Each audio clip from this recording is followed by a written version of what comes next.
Hello everyone, it's Jessica from CEO called Equipped and Obedient, and today we are here with my very first market vlog.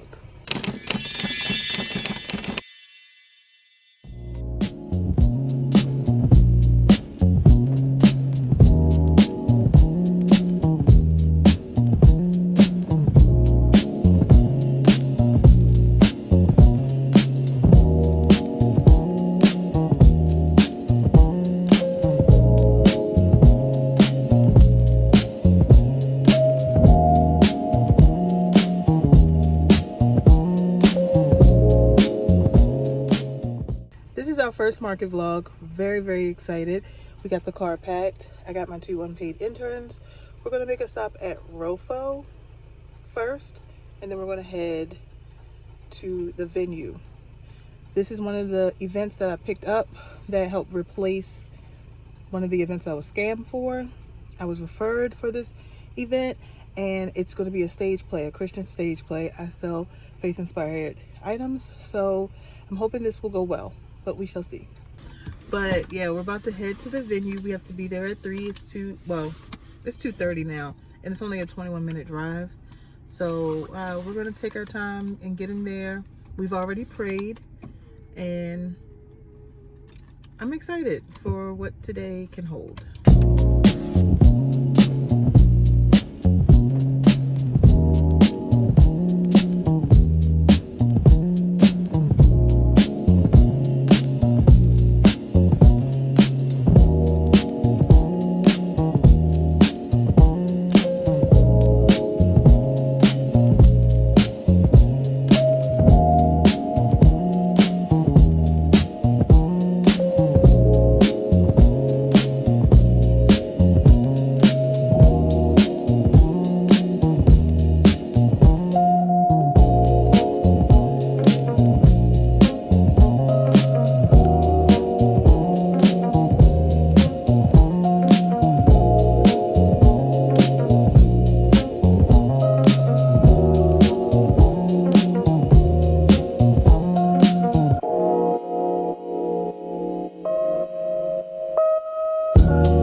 Set up.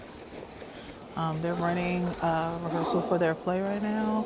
It's doors open at 5. It's 4:38. So I'm just chilling now. But yeah. Okay, you just gonna do the prayer warrior? Yeah. Okay. After tax is gonna be 636. Okay. 364 your change. Did you want a little bag for that, or was that okay? No. Okay. You gonna do the same one, the prayer warrior? Okay. So after tax, it's gonna come to $6.36. Okay.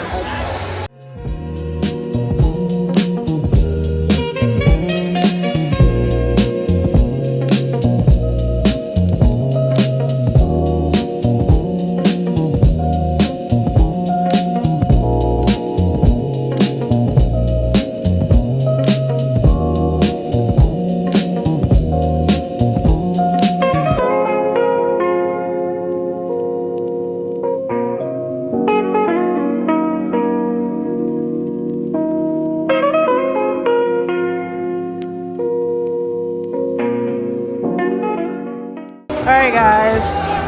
I don't know if you can hear me, but we are at intermission, and we just made a couple more sales, which is exciting. And everybody's been coming up to us and saying how our setup is so cute and they really like everything. So that's amazing. So we got to go through the second half of the play and then see what we do when we close out.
So I am back home and it is the next day after my pop-up, and I'll just come back to give a little recap of my experience and how it went.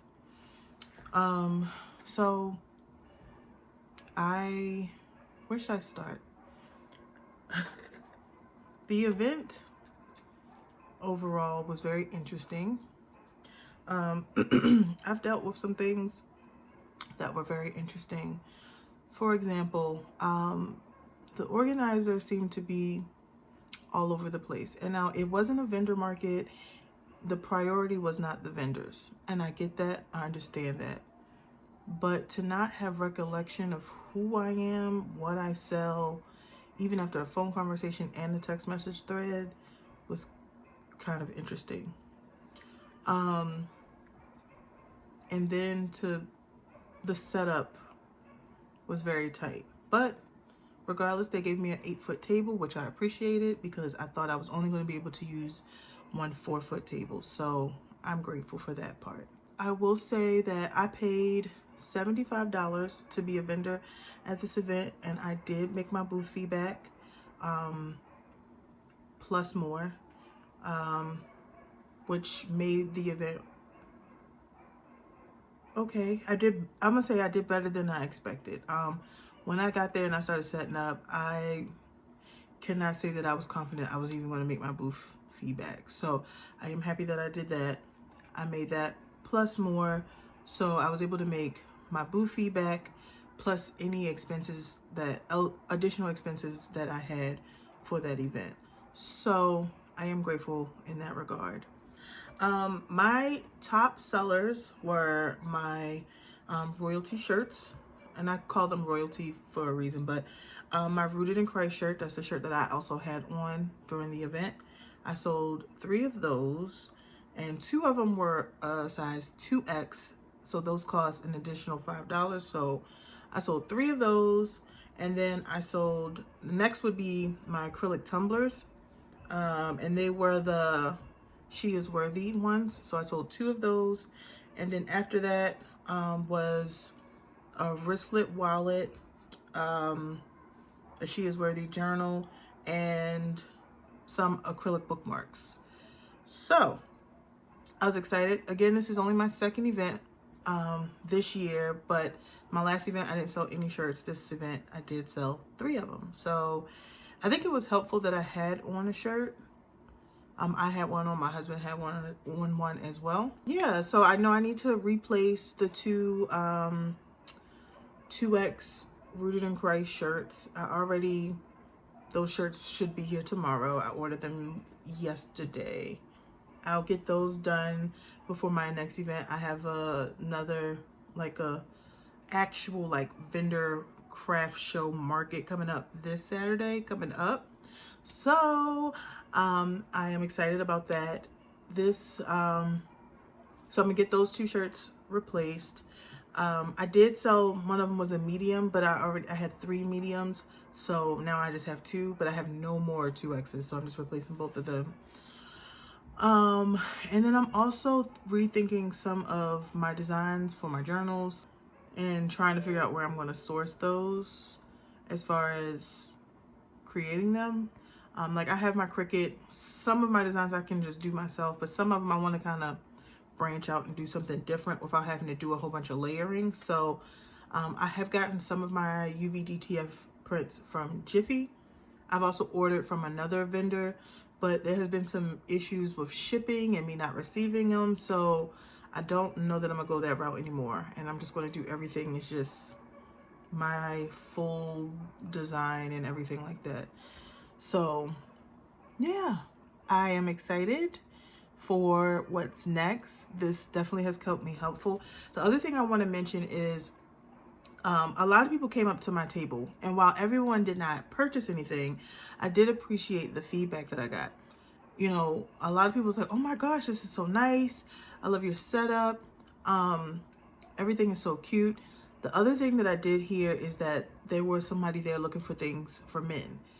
That isn't necessarily my target demographic originally, but OneTogether Creations was created because I did want to focus a lot on marriage, hence the One Together.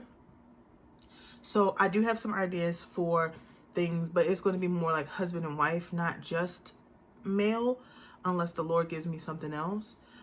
So I have some mugs that I'm going to be working on, mugs and tumblers. I have a lot of shirt ideas, but the shirt ideas are probably only going to be sold online because that's a lot to try to take to a pop-up shop. Trying to get all the sizes and stuff, that's more expensive, and yeah, but doing it online would be perfect.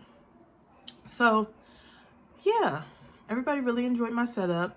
There were 3 in total. It was 4 vendors at this event. I will say I had the more elaborate setup, but again, this was a play. This was not a vendor show, craft show. So yeah, it's a little bit different. But I'm excited for what's next. I'm excited for all of the other craft shows I have coming up.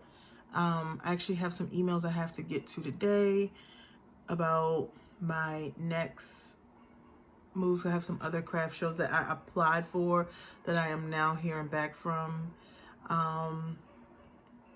which can be tricky. What I started doing is if I apply for something in my calendar, I will put possible vending, the vending name.